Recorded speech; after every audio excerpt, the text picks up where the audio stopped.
On the opposite end of the dining spectrum, as consumers' wallets slimmed down, one area that saw a major cutback was fine dining.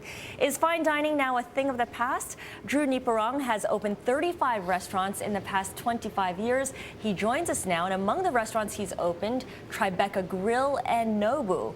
Drew is the president of Myriad Restaurant Group, and he joins us right here in the studio. Thanks for coming in. Good to be here. Okay, so the recession is, officially speaking, over. But has fine dining gone the way of premium denim, meaning it's a thing of the past, kind of beyond the reach of the aspirational foodie? I don't believe so. I think we tend to try to do one size fits all when it comes to dining out, and that's not a good thing. Fine dining, I think when people still think about going to the best places, fine dining is part of that sector. Best places. I, in fact, opened a fine dining establishment right in the eye of the storm, October of last year, Cortone. I had Montrachet in that premise for 22 years previously. So I made a big decision. Obviously, I didn't know the economics of last year, but Cortone is thriving right now. It's I really believe when it comes to fine dining, the cream rises to the top. What that means is that the best places will be fine. I don't know if you read the New York Times, but La Grenouille just got 3 stars last Wednesday. It's been in business 47 years. It's at the top of the food chain in terms of fine dining in New York. Now, so I think there's still a place, especially in New York. And you mentioned that because Cortone was opened in New York. How does New York stack up versus the rest of the country? New York is 365 days of business. You know, I have restaurants all over the country. I've opened in San Francisco, Louisville, Boca Raton, Florida. They're great markets, but they don't thrive 365 days of the year. Today, right before going on your show, I called Nobu. We have 340 reservations. 340 reservations on a Monday night after the holidays. Right. So New York is very efficient, and it supports the restaurant industry, both New Yorkers and visitors. We used to call visitors tourists, and it was like a bad word. Now they're visitors, and we love them. So. What about, say, Las Vegas, which of course has seen its rise of fine dining establishments as well? Well, I don't want to follow Donald Trump and talk about, I don't know if you heard his famous quote the other day about the new CityCenter, but Las Vegas is a fantastic place now for restaurants, except it seems to me they've oversaturated. This new CityCenter has approximately, I think it's close to 24 new establishments, all pretty high end. And what that's going to do is it's going to, I think, you know, they'll do well because it's new, but a lot of the other places in Las Vegas are going to feel the impact because it just, you know, they don't have the mass audience like we do in New York. Although at times they say 3 million people are in Las Vegas, which is a pretty, you know, huge number. But I was just there. A lot of people are going to the all-you-can-eat buffets too. Well, you know, that was always a big thing, but you know, the advent of great restaurants in Las Vegas has changed the mentality.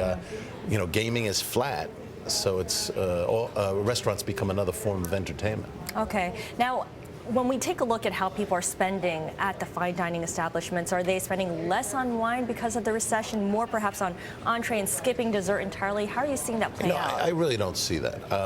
They're just going there and doing what they were doing all along? Well, you know, flat is the new up, right? That's one of my partners just told me that this morning. And I think we've thrived for many, many years in the restaurant business, and those of us who have been in it for a while, we don't have debt because we signed our leases a while ago and we've expired our debt.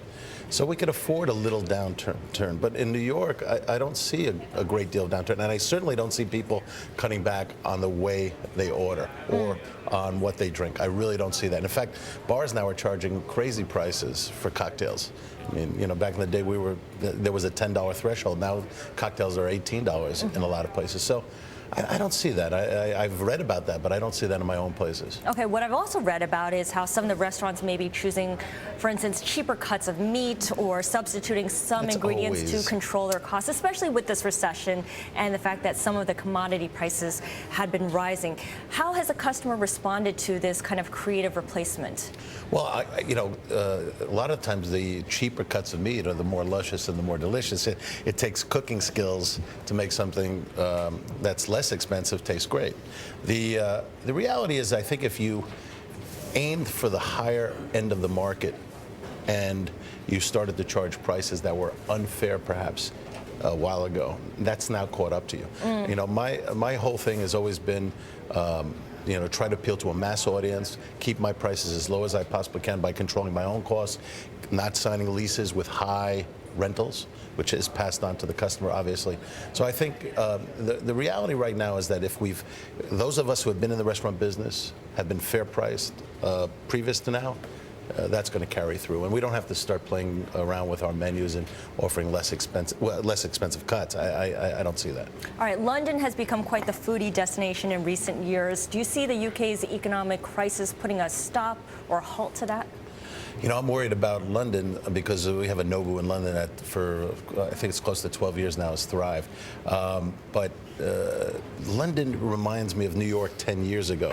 They sort of London used to be known for bad food, now it's sort of caught up, and I think there's a great interest. So, perhaps it's the volume of business will offset whatever, the dollar and the pound and the euro all trading, different parts there. I don't know. But it's not going to slide backwards in terms of quality of food. Oh, no. But London is an expensive place to live and even travel to. So whereas New York, I think, is a relative bargain for a lot of people to come as tourists. All right. Thank you so much. We've been speaking with Drew Nieporent, the owner of Myriad Restaurant Group here in New York.